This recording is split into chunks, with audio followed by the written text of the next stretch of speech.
The term Kabbalah Yes. has a lot of appeal Yes. in the general market. I'm not sure if the general market really knows its true meaning, and you are a fan of definitions and terms. Would you? Sure. Let's just start with what is Kabbalah? Can we define it?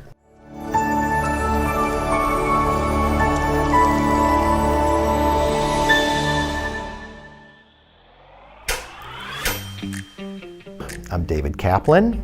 I'm from Chicago, Illinois. I am married with 2 children. I work in marketing, and I like to say that I'm a chassid in training. Wonderful. I'm Label Wolf. I hail from Australia, although I was born in Poland. I'm a child of Holocaust survivors, raised in Australia from the age of 2.5. And most recently founded a rather creative Beit Chabad called Spirit Grow, which emphasizes wellness of mind and spirit. Well, it's a pleasure to speak with you. Where Label Wolf has ended up in the realm of spirituality, and maybe by others have defined you as a great Kabbalist. Yes. The term Kabbalah Yes. has a lot of appeal Yes. in the general market. Yes. And I'm not sure if the general market really knows its true meaning, and you are a fan of definitions and terms. Would you? Sure. Let's just start with what is Kabbalah? Can we define it? All right. Firstly, it certainly became a buzzword. When Madonna adopts it, it must have some general relevancy. And I think it was that general quest for meaning and spirituality that people's quest looked for a Jewish equivalent of something which is concurrently spiritual and contemporary while being ancient at the same time. The word Kabbalah fitted perfectly what was the fairly superficial perception of what it was. In truth, Kabbalah simply means the process of receiving. When when Moses came down from Har Sinai and taught the Torah, he taught it at 4 distinct levels. All of us there, you were there, I was there, that's where we met for the first time. You don't remember? I don't remember. Okay. We have met though, we were for there. sure. Okay. So Moshe Rabbeinu taught everyone the basic meaning of the Torah. That's called Pshat. Then he took a smaller grouping of people and taught them a deeper level, and that became known as Remez. Remez means hint or allusion, whereas Pshat means plain meaning. So smaller group, deeper allusion. Then he took an even smaller grouping of people and taught them the drush level. Drush is meaning it's so profound that I have to move away from the subject matter for you to understand it, which seems like a strange thing to say.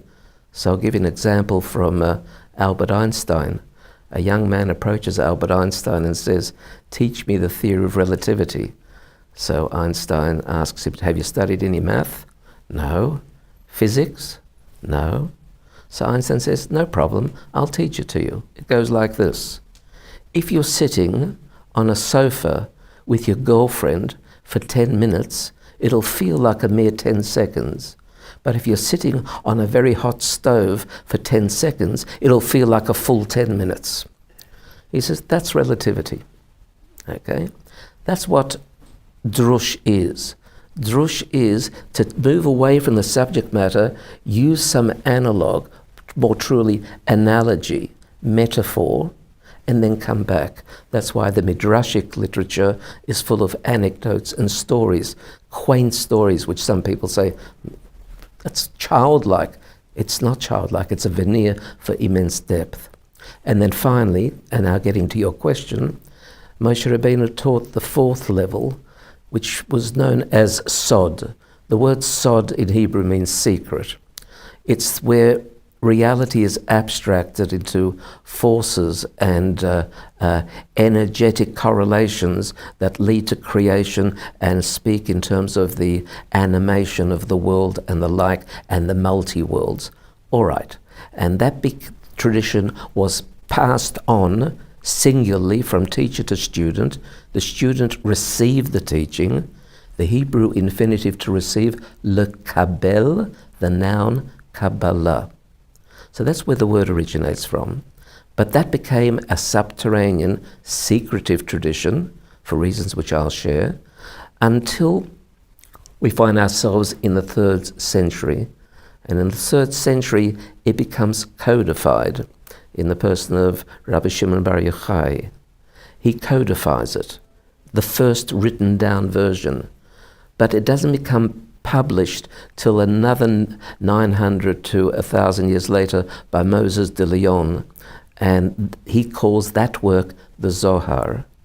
So you've got now a further publication of it. But even then it remains a very, very limited tradition until we move to the 17th century in Sfat, Israel, where the mystics start to study it in groups. So it's a little bit wider. And then finally the Baal Shem Tov comes along and he popularizes the teachings of it, but still only broad strokes. And finally the Alter Rebbe, the first Lubavitcher Rebbe, comes and he makes it intelligible through analysis and explanation so that everyone is able to understand it. And that's what Chabad Hasidism does to Kabbalah, because Kabbalah as itself, the Zohar, is inscrutable, it's codified, there's no way. So, a long answer to a short question. So when people became enamored by Kabbalah in the 1970s and 80s, etc., it was an illusion that they became enamored to. But it was something that they felt was important. But I think that those who were genuine searched behind the popularity of the superficial and discovered Chabad Hasidus, and therefore genuinely began to understand what it was that Moses taught at the 4th level at Mount Sinai. So maybe that's one of the answers, because in reality, Kabbalah is the inner workings of the Torah. Yes. Okay, it's not for beginners.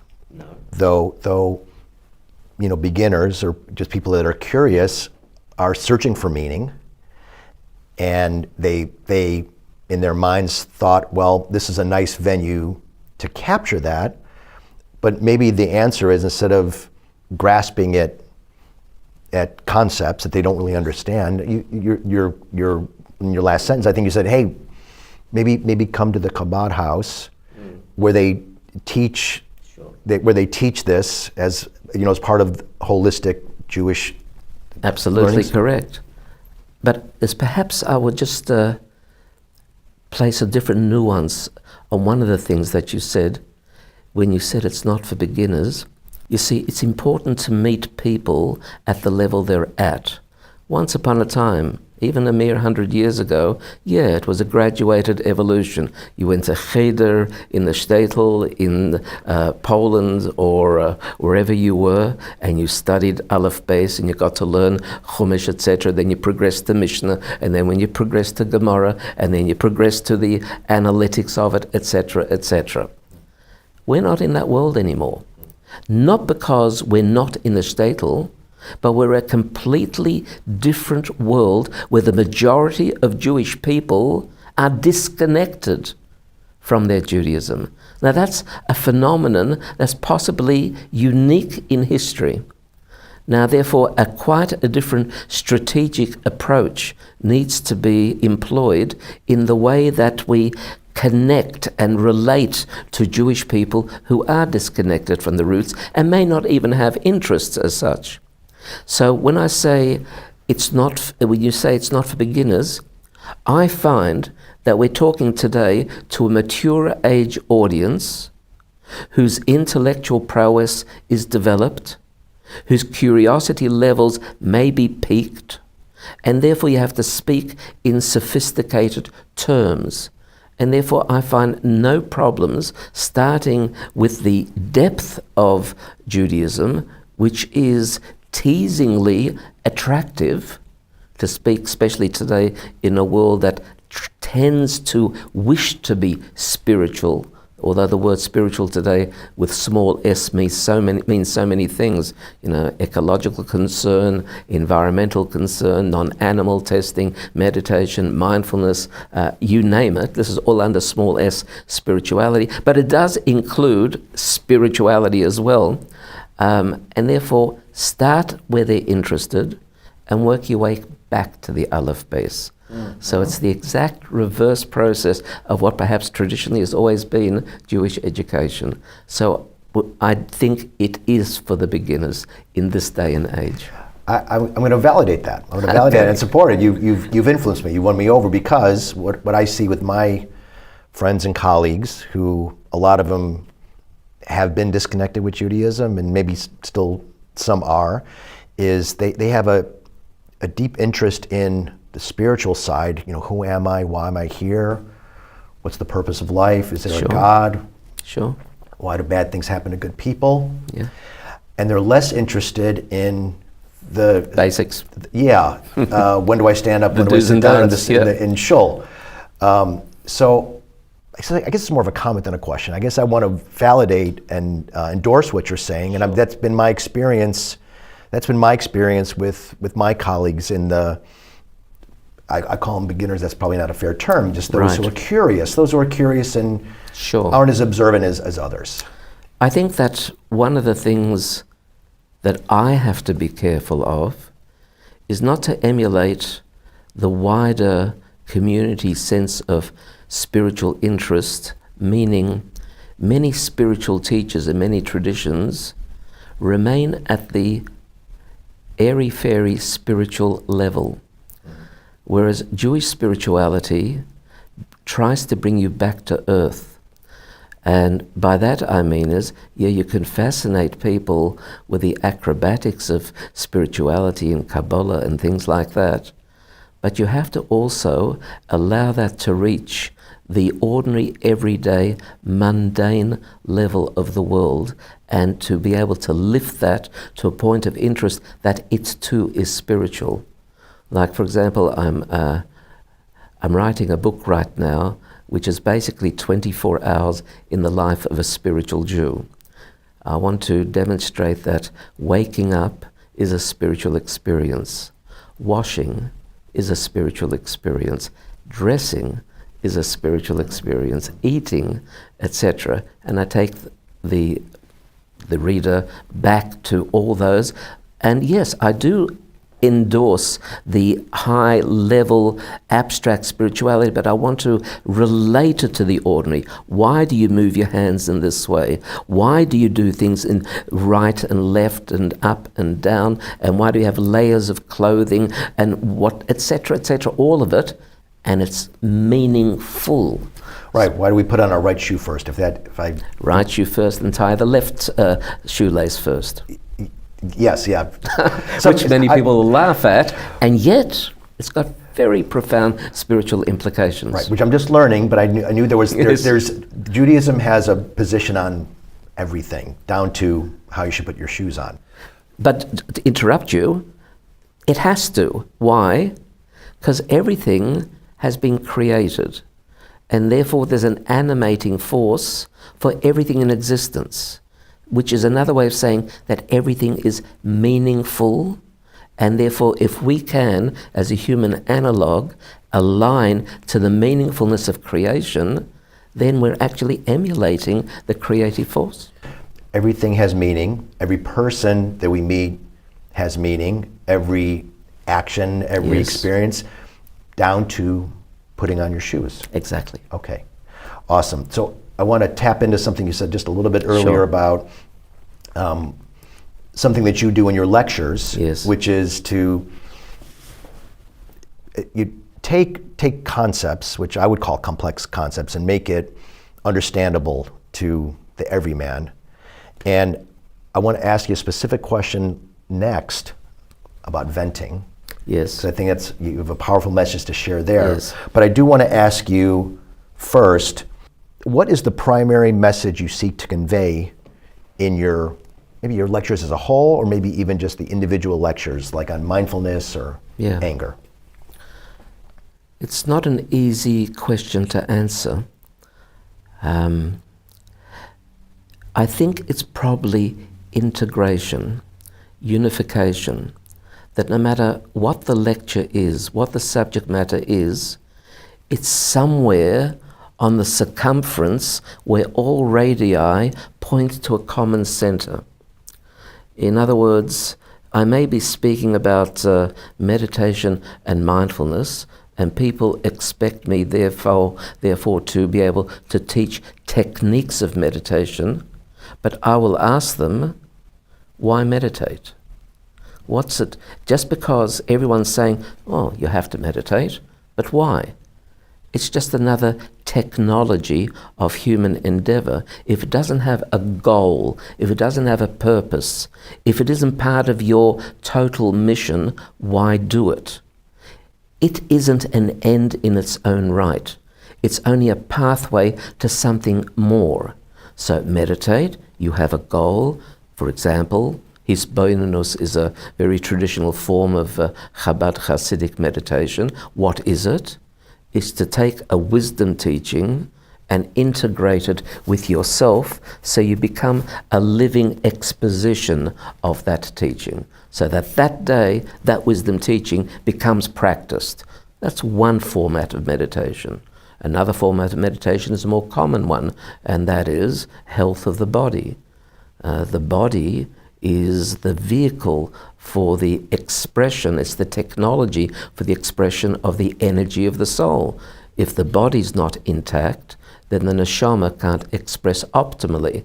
So it's a very special thing to keep the body in good shape, whether that's with eating practices or whether it's with exercise practices, but also most importantly with consciousness practices. In other words, what's the ambience of our inner being? If it's not a sense of emunah and bitachon, faith and trust, then we're open to the vagaries of economic uncertainty, geopolitical conflict and violence, interpersonal quarrelsome natures, and everything else. Now, how do you overcome that? So some people say, oh, well, that's reality, you've got to live with it. But that's not true. It's how you view it. It's how you frame reality. It's how you interpret it.